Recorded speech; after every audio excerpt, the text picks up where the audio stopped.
Hello, everybody. I'd like to welcome all of our viewers. I'm Melanie Blanksby, Interim Chief Executive at Dementia Carers Count, and I'm really delighted to meet Sir Michael Morpurgo, author and former Children's Laureate, who's turning 80 this year. Many of us have read and loved one or more of Michael's books. There are too many titles to list them all, and Warhorse is undoubtedly one of the best known. And Warhorse itself turned 40 only last year in 2022. And this morning at our house, we thought fondly of I Believe in Unicorns as well. Michael was born in 1943, before the end of the Second World War, and many of his books are about grief, the broken society after the war, the missing people and the misfortune that the war left behind. He never shies away from difficult conversations, even when it comes for writing for children. So as Michael prepares to celebrate his 80th birthday in October, we invited him to talk to us and to you about the challenging topic of aging, how the elderly are part of our society and the importance of each of our stories. Welcome, Michael. We're very honoured to have you here today. I've got a few questions myself, and our viewers will be thinking of questions too. First of all, I'd like to congratulate you on all of the books that you've published so far in your life, and to thank you for the joy that that's brought to people, and the stories that you've told, and the lives that have been enriched by your writing, and the questions it causes us to pose ourselves. So, firstly, welcome. Thank you, man, very much indeed for that long and interesting introduction. And it's been reminded that I'm about to be 80. I think I'm. Well, yes, we perhaps won't dwell on that anymore, but I think. Yeah, it's fine. I look in the mirror every morning and think to myself, 80, it can't be, because 80, when I was young, was seriously old. So I do tend to look in the mirror and think now, well, you're not seriously old, you're just old. Exactly. It's quite a relief as we do age at the moment, that we feel like we've got a lot more we still like to do in our lives. Absolutely. And yeah. I know many of your stories are based on real people and real events. So I'd love to ask you to start with where you keep finding your inspiration from. Well, it's a good question. The truth is that the older you get, the more rich your life becomes, because your head is full of memories. And my memory, luckily for me, is very clear, particularly of my early childhood. I have sort of gaps around my 20s when I'm not quite sure where I was. But yes, you've lived through an awful lot. You've seen an awful lot. You've grown up as a child into this teenager, from a teenager into a young man who became a father, who pretty soon became a grandfather, and now is a great-grandfather. And you have my work and my family. So it's been a very rich life, very lucky life in so many ways. I get to do what I want to do in my life, which is to tell stories in one form or another. And that keeps me going. And the inspiration really is, which is your question, is that I've always worked on the principle that if you keep your eyes open and your ears open, and most importantly, your heart open, the stories come to you. I do, it's true, make a habit of traveling places and meeting new people rather deliberately, and then rather like a detective tracking down a story when I see a little seed of it and following it. And so that I delve very often into the stories of history, particularly history that's been around during my lifetime. Not always, but I am, because I grew up, as you've mentioned already, just after the Second World War. My earliest memories are very much of post-war Britain, very grey, rather grim, full of grief. And in my own family, for instance, there was an uncle that I had who I never met, who was my Uncle Peter. And his photograph was always on a mantelpiece in the sitting room. And he was killed at the age of 21, and he was in his RAF uniform. And I suppose I first understood what sadness and grief was when I saw my mother's reaction to her brother's death, the reminder of which used to happen on his birthday each year, on November the 11th each year, and there'd always be a poppy by his photograph. So it was very strong memory for me. And as I'm speaking to you now, and to one or two others, I hope, I have in my head the image of this uncle, who I never met, on the photograph, extremely handsome. He looked like Rupert Brooke, the poet, and he was in an RAF uniform. And in a way, I suppose I've always held him up to myself as being a hero, because that's how I first took him in, I suppose. And I realized how much the grief meant, how much the love was for this young man who wasn't there. And then I'd walk on down the street and to my school, which is called St. Matthias, near the Warwick Road in London, and you had to go down to the corner of the street, and there was a sweet shop there where you used to buy humbugs and barley sugar and stuff like this. And there was always a soldier, an old soldier, sitting outside on the pavement on his coat with a dog, and he was begging. I didn't really think about the begging much. I was frightened of the dog, so I would walk the other side of the street. But the other reason I went the other side of the street is because he had one leg, and he had his trouser leg folded over, and I found it very difficult to look at that. And that was the main reason I crossed over the street. So my early life was full of memories like that, which are vivid in my head now. And then there's the memories of being a young father of my own children growing up in a happier times. And of course, now more recent memories of grandchildren coming to play. Just to give you an idea of how life goes on being exciting. At Easter time, the great grandchildren were there and the grandchildren were there. And in the garden, we had an egg and spoon race. And I was given an egg and I was given a spoon, and we all lined up and I was given go, but I cheated and ran off before the go happened. And I was doing very well, but then unfortunately I dropped the egg and I had to stop and pick it up. And by this time, everyone else had run past me. And the idea of the race was you went to the end of the lawn, you turned around and you came back. So I picked up my egg, put it back on the spoon, and decided I'd cheat again. I turned around in the middle of the course and went back to finish the race ahead of them all. And I went so fast, age 79, that I tripped and fell unbelievably hard. It was like the fall I was talking to you earlier about my rugby injury. It was like that. I didn't have anything to save myself. I went down and I cracked myself on the ground with my head and lay there seeing stars for a bit. I think everyone was more amused than alarmed about it. But adventure goes on, is what I'm trying to tell you, even in egg and spoon races. Well, I'm impressed, but I'm not sure about the cheating part, but I'm sure someone had some words to say about it. And such a visible comeuppance as well. Exactly. But I mean, telling stories is good. Reminiscing is very important for all of us. It was really good to hear you, thinking back, being able to think back almost as your child self, I think, as you imagined walking along the street to the sweet shop. And it definitely boosts our confidence as older adults when we can share stories of our past, successes of our past, and even our struggles, actually. And do you think we take less time today than we used to hear the stories of older generations? I'm wondering how you feel about new ways of telling stories, the podcast, the social media aspects. I'm not very brilliant, I have to say, at all that. And I'm sure that's my age, but it's also because I'm really used to a certain way of, it's not that I disapprove of this or disapprove of that, it's just that I'm used to two ways of telling a story. The first way is telling it as I'm telling it now, orally to each other, which we do all the time without even knowing we're telling stories. We do that. And then at a certain point in my life as a teacher, I started writing down the stories I was telling to my class of year sixes. And so I became a writer that way. So I know these two ways of stories, and I'm very familiar with them. I now sing a bit, sing songs, and that is another way of telling stories. And I'm also discovering through other people, the people who make plays, the people who make films, the other ways of telling stories. But I don't do that myself very much. I know that really is a craft and a skill and a magic which other people have. So it's wonderful to hand your story over and then have someone shine a new light on it. So yes, I think you tell the story the way you're most comfortable telling it. That's the truth of it. And my most comfortable way is writing it down. But how I write it down has changed. That's it. That is interesting, because when computers and things first came in, I was quite alarmed by them and frightened of them and didn't want to go near them.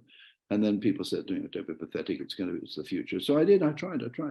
And I lost 5 chapters on a computer about, I don't know when it was, 20 years ago, really, when they first came in. And I never got them back. They're up there floating around somewhere. And I lost all confidence, really, in telling stories that way. So I went on writing as I always had done. So the manner of my telling the stories was actually writing it down by hand. And that went on, having tried modern things, didn't work out. And I felt quite alienated by that other people could do this and I couldn't. And that inhibits you from trying to start again. But then an amazing, because I won't hold up my hand, but I've got arthritis in my first finger, I think probably through writing and signing and stuff like that. And it hurt me every time I was writing. It would hurt my finger, it would hurt my elbow, it would hurt my shoulder.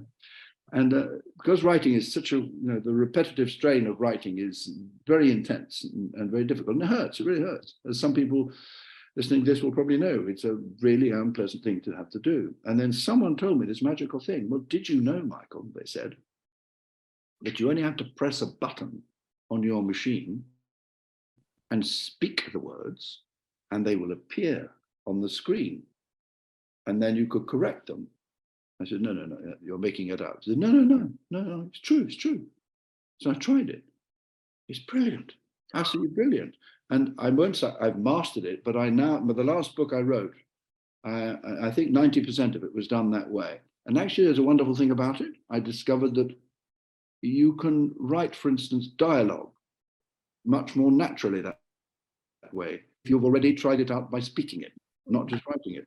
So there's massive advantages. So I'm getting into that now. So I'm becoming a modern man. I just wanted to make that clear. I'm very impressed, and I have to say I haven't tried the voice as the way of getting information. You haven't? That's wonderful that you haven't. And no, you're ahead of me. I need to know no more. Let's end our conversation now whilst I'm ahead.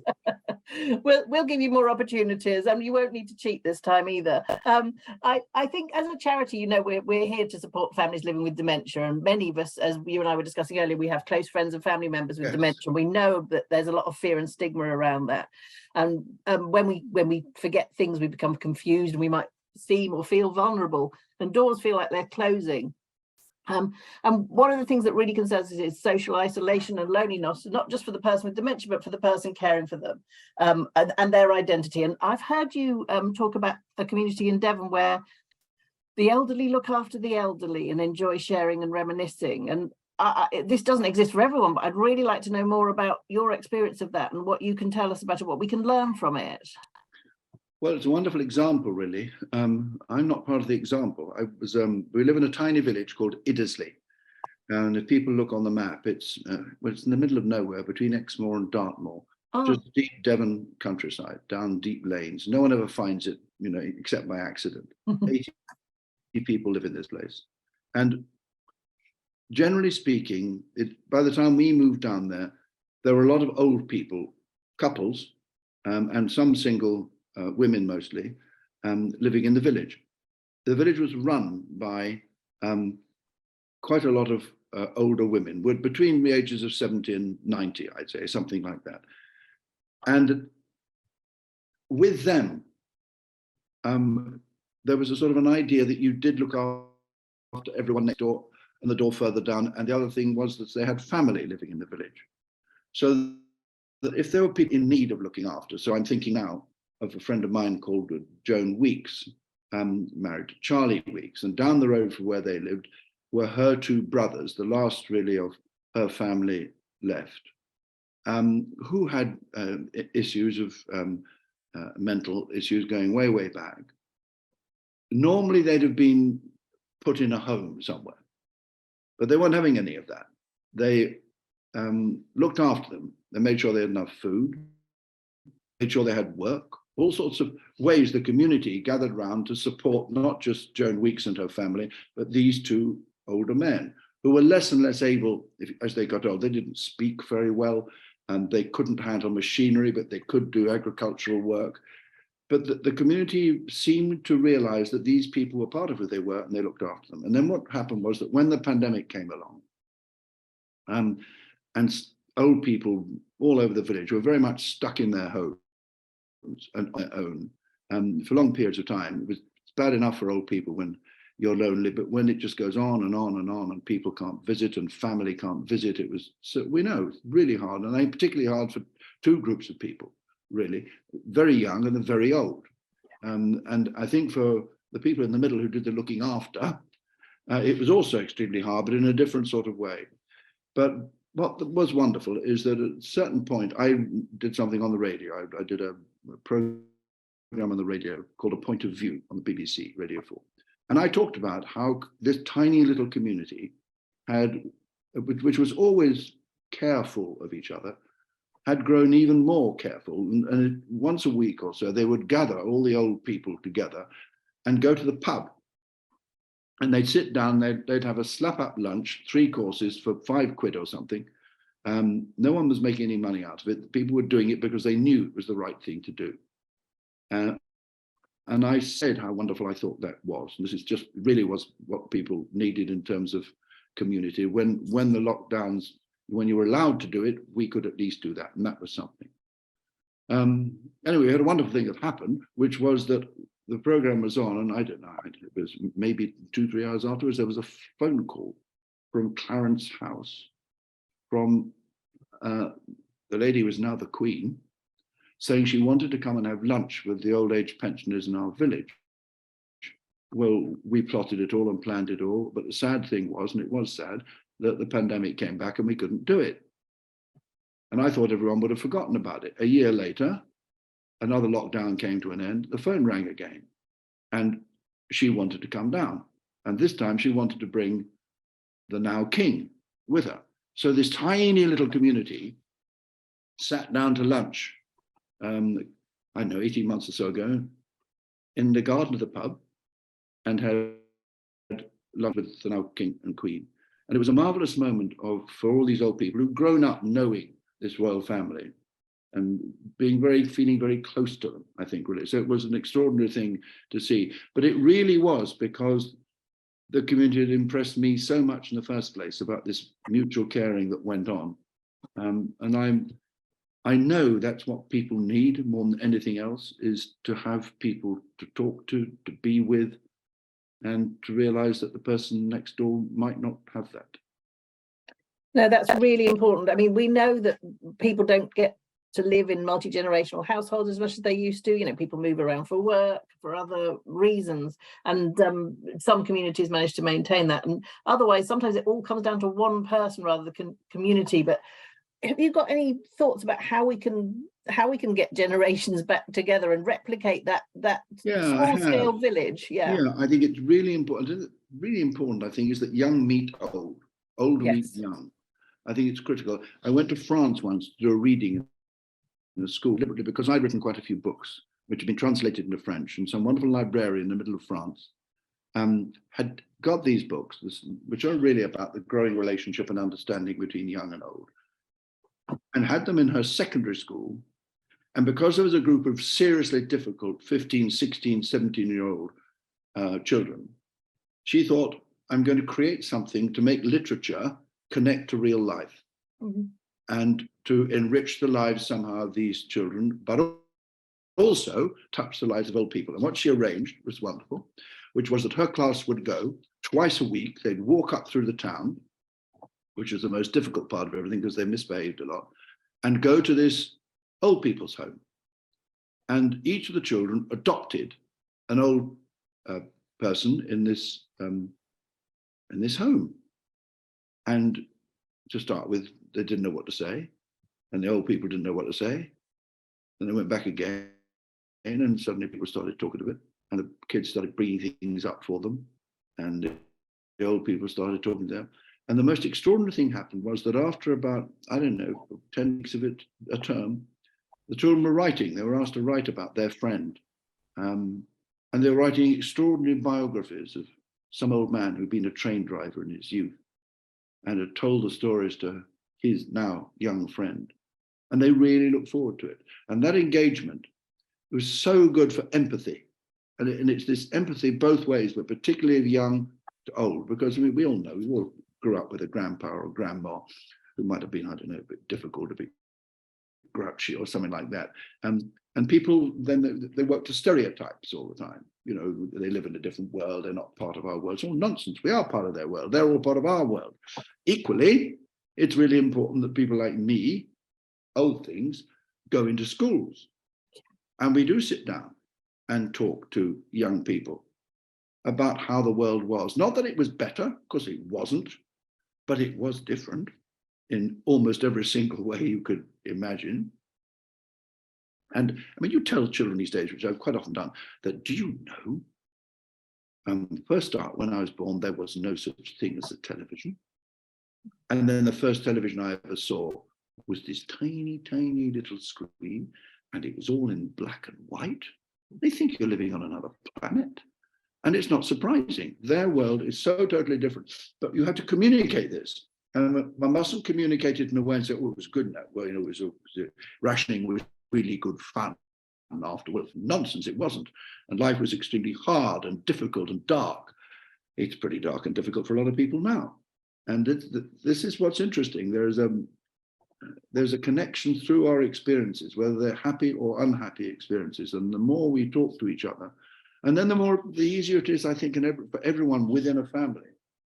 When someone who is old does get ill, has dementia, the empathy is already built in to begin to understand it and to begin to help. And I think that's really, really important. And I know, in my family, we have someone now who has dementia.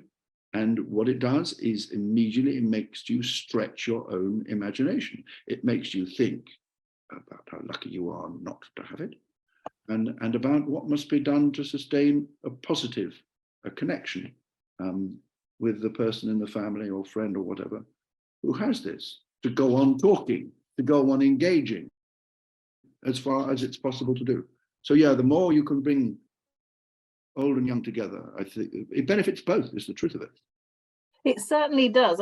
We've had some hellos come in while we've been talking from Texas, from Singapore, and from all over the UK, from people that are listening to us at the moment. And one of the things we worry about is some generations becoming disconnected because of technology. You and I were talking before about what does and doesn't work for us. And I think young people, particularly, when I have a problem with technology, it turns out my children don't have that problem, and it takes them seconds to do some of the things that aren't natural to us because we haven't grown up with this technology. And I think helping to connect us in real conversation and conversation via this type of experience is so important. And I'm certainly grateful to younger generations, and we know we can learn from them, and we can learn both ways round. So I really like the idea of continuing that conversation. Yeah. Obviously, not every person who is elderly develops dementia, and not everyone who has dementia is elderly.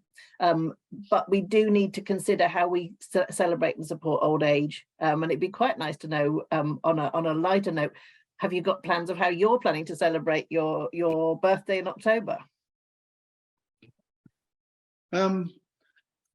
Yeah, people are talking about that. People are saying, well, what do you want to do? And what I want to do is to be 8 again. Yes.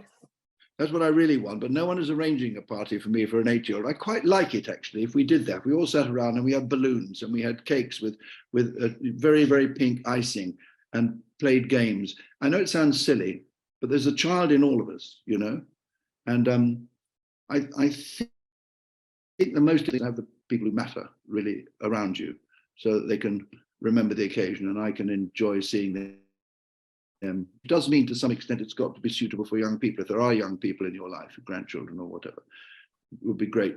I can't imagine having a birthday at 80 and not having the young people around you if you're lucky enough to have them. So that's what I want. I want lots of young people around and family around and friends around and to smile quite a lot. It's very important in our lives for all of us, but I think especially for old people, because the other thing, we shouldn't dwell on it, but one thing is difficult for older people is the fact that you lose people.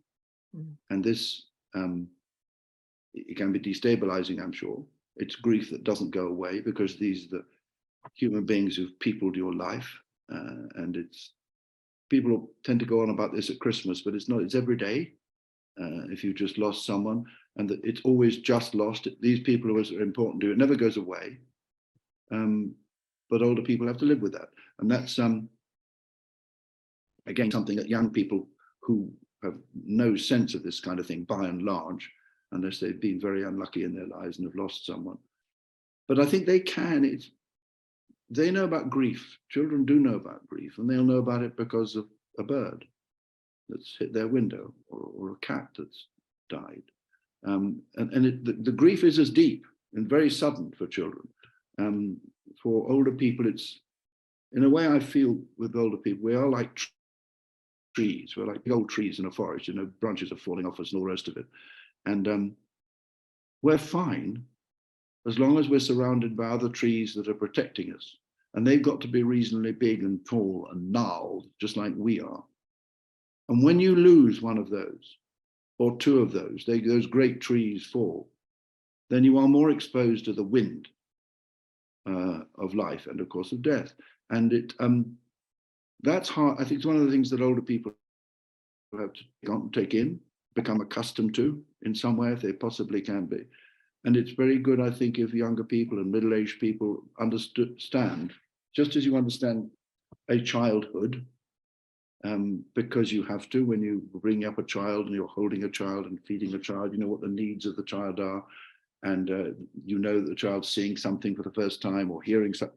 You are sensitive to how it is to be a child. So I think if we're better educated in terms of literature and all sorts of things, we would understand how it was to be old. Now, for instance, I can give you a Shakespearean example, and you all know what I'm going to talk about King Lear. Here you have an old man who is in many ways a pain in the neck, makes bad decisions, but he's had a life, you know, and his children are letting him down dreadfully, and he's letting them down, and the world is falling apart, and he's going mad.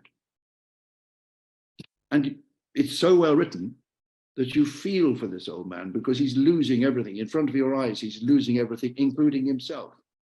It's why it's a tragedy. And there is tragedy in old age, but there's tragedy in youth as well. And I think the more we see and understand books and plays like this that tell us about the human condition and how to deal with it, whatever it is, whether it's love or whether it's death or tragedy, whatever it is, the more we hear about it, not obsess about it, but the more then we'll understand people better. And here's the thing, we understand ourselves better. Therefore, you can cope with the grief better.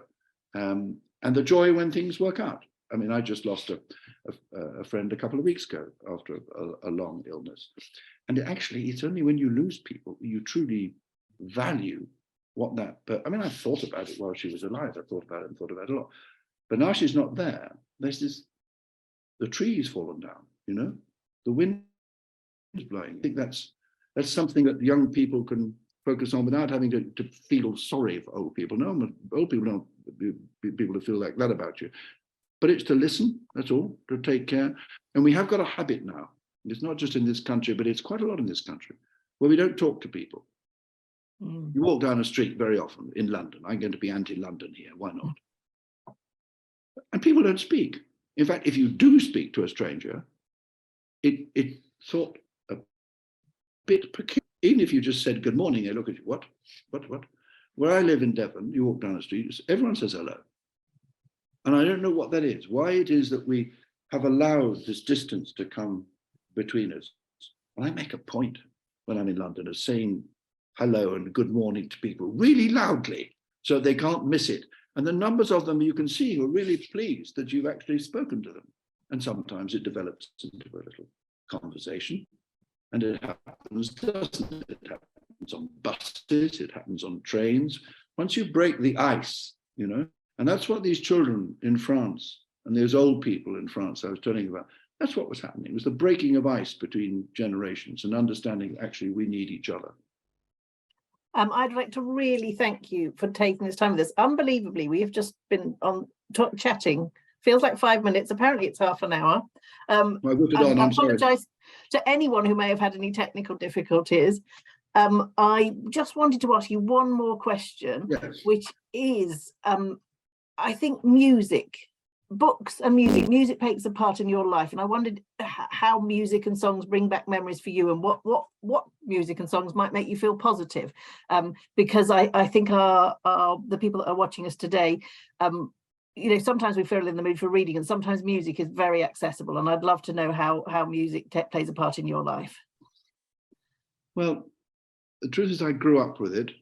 And again, it's rather nice because I'll be talking to some people at least to understand what I mean by a 78 record. And we had a gramophone at home, and I heard my first Mozart, my first Bach, my first Beethoven on 78 records, which would change all the time, and the needle would, you know, have to change the needle because it lost its sharpness. There was a whole operation about how, and you winding it up and lost it. There was an excitement about listening to a record. my family used to like listening to music. A lot of Gilbert and Sullivan was on and that sort of thing, and a lot of jazz from America. That was very important at that time. So I suppose I grew up with music in years. That's the truth of it. And at some point I learned the violin, and I was really bad. I am the only person you ever have met who got grade 1 after 6 years. And I got what's called a pass, which means that we really don't want to upset you, but you're just hopeless. And I knew I was hopeless, but it didn't stop me liking music. And now I like singing. So I sang in the choir at school. I was tuneful, but not brilliant. I loved making music with people.